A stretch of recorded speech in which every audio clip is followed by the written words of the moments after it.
So can you talk a little bit about trends that you're seeing or situations that you've seen where parents who can't agree on what to do with their kids for the holidays, including Rosh Hashanah, have to sort things out in a different way?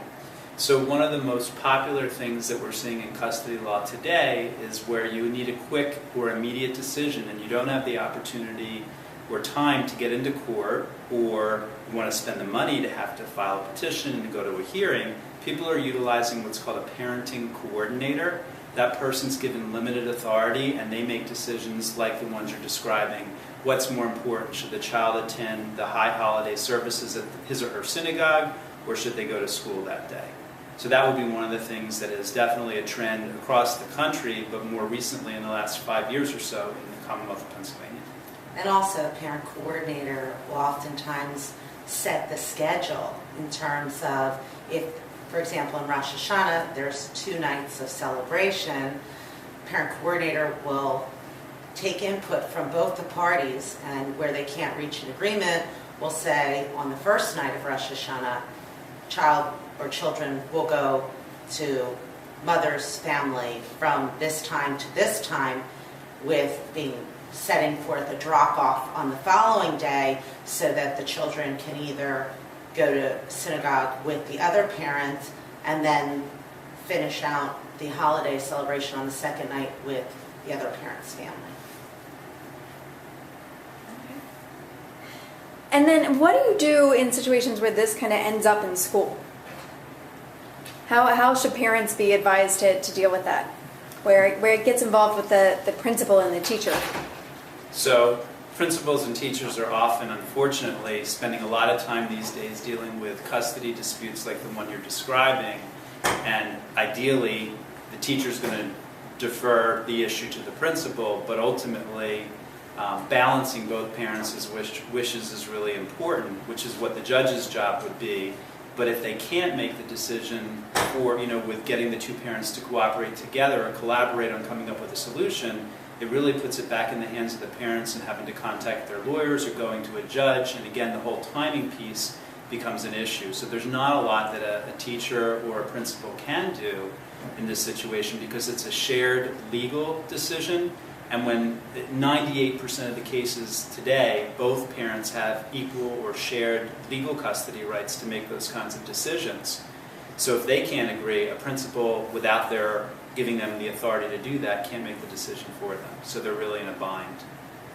And oftentimes schools will want to know and be provided with a copy of a custody agreement so that they understand from the outset of a school year what are the parameters within which custody of a child or children exist. I mean, it's another example where I think a parent coordinator can come in and offer a recommendation and solution for when parents can't come to an agreement as to whether or not a child should attend school or observe a holiday if the other parent doesn't celebrate that holiday.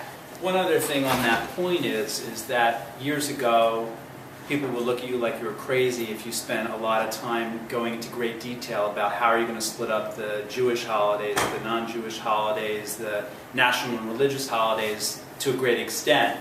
It's very common today for the court to have a schedule that has all of the holidays that are possibly out there on them, and then you check off to see which ones apply to you so that it's taken care of. And not only do you say who has the time or the holiday, but you specify who does the transportation, what are the times for drop-off and pickup, which really, as Randy pointed out, should be supplied to the school when there's a decision made so that they have that and it helps clarify those problems.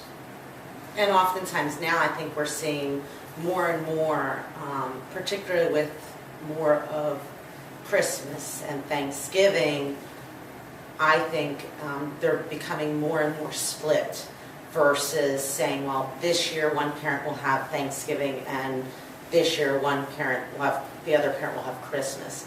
I think you find more and more times because children are off of school for a whole weekend, there tends to be somewhat of a notion that you should split that time so that the child or children have the ability to be with both parents on all of those holidays. Pretty much guaranteed, though, that if the clients can't resolve the issue on their own, or a principal or teacher can't help them out, the court is going to treat national and religious holidays across the board pretty much the same. If you are observing that holiday, they're going to alternate it annually or share it equally on any given holiday or occasion. Obviously, in custody situations, things change over the years. Kids get older, people move. Do you need to go back to the courts every time you want to make a change to the custody agreement, or is it okay just to sort things out between yourselves for Thanksgiving this year? I think courts prefer that parties are able to reach an agreement on their own. Custody in and of itself is always modifiable for any given reason, whether it's the age of the children or changes in parents' work schedules or a change in job or a change in where a child goes to school. So I think what you asked is completely true. Parties can reach an agreement. They absolutely have the ability and control to change an agreement if there's consensus. It's where there's not consensus that one party will have to go to the court and file what's called a petition to modify custody, seeking to get the change that they want. The other issue that kind of comes up with that question is that because things are always modifiable and people's ages change, their schedules change, if you can't resolve it on your own before rushing to court, there's a lot of other alternate methods for trying to resolve your issues today before rushing into the courthouse. Those would be mediation, working with a parenting coordinator, working with a parent counselor, which is different from the parenting coordination, where the individual actually has the authority to make certain decisions. In parenting counseling, that decision-making authority doesn't exist, but they can work with you and try and help you see the other's perspective and refocus on what's in the best interest of the child or children in making modifications to an original schedule. And both in all those scenarios, mediation, co-parent counseling, and parent coordinating, they're more or less child-centered, and the focus being, on what is really for the best interest of the child, with considering, what the competing interests are between the parents. And as family law attorneys, it's our job to try and avoid having to go to some third-party professional other than your lawyer to just make the parties think about or reach out to the other attorney, or if they're unrepresented, to reach out to that person and say, let's work it out. Let's focus on what's best for your kids. Let's be fair to both of you and work out some kind of resolution so it updates the schedule. Mm-hmm. How do parents go about getting a parent coordinator? Is it something that they choose on their own, or does the court assign that to them? Great question.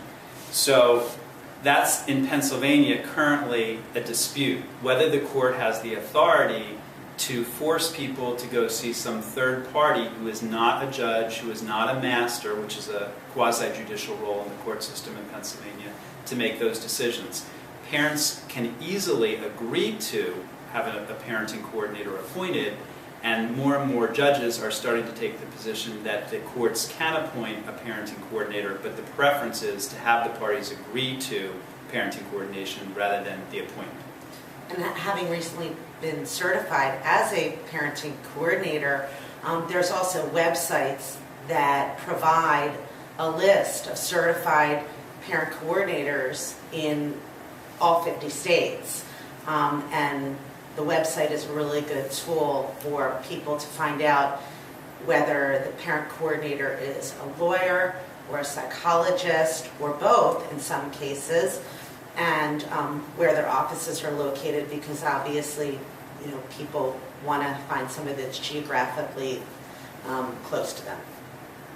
The other nice thing about the parenting coordination process is the parents have a vested interest. They share the cost, either proportionate to their income share or equally, and it doesn't always go one parent's way only. So, you have to try and work. One of the goals of the parenting coordination process is to facilitate communication, to try and reach a resolution, but if you can't make that happen, the coordinator has the authority to make certain small decisions. One other thing about the parenting coordination process is that the decision of the parenting coordinator is always reviewable by a judge. It may be that the judge will rubber stamp the parenting coordinator's decision, But on occasion, if it's a really unusual or outrageous result, the court does reserve the authority to modify or override that decision. And oftentimes what parent coordinators will do is they will draft a recommendation, and when they make their decisions, which obviously can be required to be submitted to the court if there is a dispute or if one party disagrees with that recommendation. Good. You mentioned just a minute ago that the parenting coordinator and the parents and the judge are all trying to work towards what's in the best interest of the child. But if there are multiple children, even up to 5 or 6, is it common or is it a best practice to have a separate custody agreement for each one of the multiple children, given that they might have different bests that exist for them? So in Pennsylvania, there is a preference not to separate siblings, but more and more often I'm seeing where there are a wide spread of ages for children. The courts are sensitive to that. They are making schedules which take into consideration that a 14, 15, 16-year-old may have a lot of different social needs or desires that don't, sync up with their 10-year-old sibling. And they are sensitive to that. They are making exceptions to having all 3 or 4 children together at any given time, or even 2 children together at any given time. There are a number of cases I'm involved in right now where the schedules do vary, but the preference to keep them together as much as possible is still in play.